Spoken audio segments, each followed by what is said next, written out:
This is my audience. Wave to the camera. And this is my note card.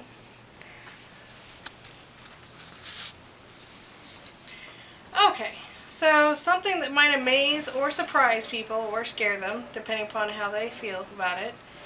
90% of the population will need donated blood sometime in their lifetime. My name is Cynthia Luna, and I'll be speaking to you about the process of donating blood, blood types, and how donating blood helps to save lives. So donating blood is actually a really simple process. They're picky in the way that they have to make sure you're healthy, obviously, and that you're not going to hurt somebody else or get yourself hurt. But they're really eager for you to come and so they can take your blood. So the basic processes for donation is you walk in. Some places want you to have an appointment. Some places you can just walk in.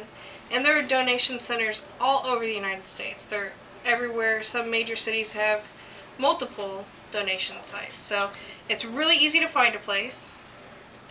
Then your blood pressure is taken because they obviously they want to make sure that you're not too anxious. They don't want anybody passing out. They also do a finger stick test, which I personally think is probably the worst part of it, and if a finger stick is the worst part, it's not too bad. And that's really to test to make sure that your iron levels are at the right place for them. And then you get to recline in a nice comfy, well, semi-comfy chair. They stick you with a needle, take out a pint of blood, and then that's it. They take it out, they take the needle out, they wrap up your arm. You have to keep that bandage on your arm for a couple hours. I guess because they've taken a little bit more than just like a normal vial for testing. And then they offer you a snack or a drink or both if you need it. Because some people get a little shaky or lightheaded, and some people are just fine and they jump right up out of that chair like it was nothing. They do recommend that you kind of take it easy for a couple of days because it takes a little bit of time for your body to completely replace the blood, though it usually only takes about 24 hours to replace the actual fluid in your body. So, and then you go home, you're done.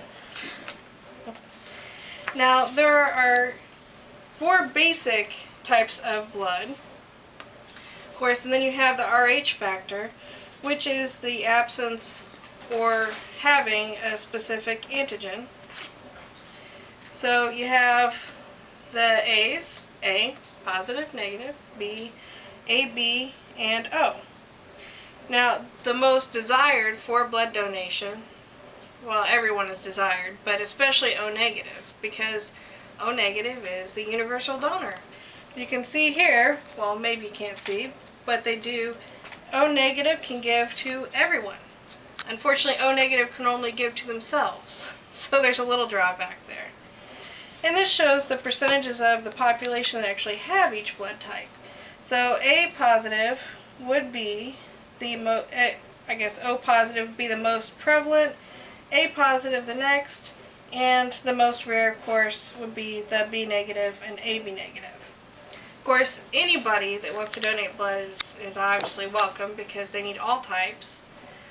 There are so many needs for blood that they never can have too much. So, I mean, anybody considering donating blood is obviously a wonderful thing, no matter what your blood type. And as a bonus, when you donate blood, you get a free cholesterol testing. So, save a little money going to the doctor, too. Now, blood donation is not only used in just emergencies, because obviously there are so many crashes and accidents and obviously major catastrophes that they need lots of blood stored in blood banks. But they also have a variety of uses for the blood. Besides just the emergencies, they also have cancer treatments. Cancer treatments they do where they give different units of blood for any that may be lost or issues that they have. Obviously, surgeries, that's probably the no-brainer for everybody. You're getting cut open, you're going to lose some blood, you need some more back into you. And then you have people that are anemic, sickle cell disease, and of course bleeding ulcers. So those are just a few things that are also needed for blood donation. Of course, there are also things that are less common, that aren't always listed, that will require blood donations also.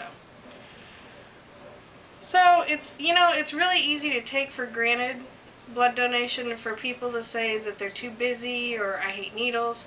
I hate needles. I've donated blood. Not because I enjoy it, because I don't, but I think if you can do something for somebody else in 10 minutes of your time, then why not just take those 10 minutes to give back to other people? Because someday it may be you that needs that blood donation. You'll be pretty happy that somebody else donated for you. So, and you think about all the accidents and people that need treatments, and if you can give blood and give somebody an extra birthday because you've given that one blood donation, or you're a regular, whichever you choose to do, then it would definitely be worth it. Thank you.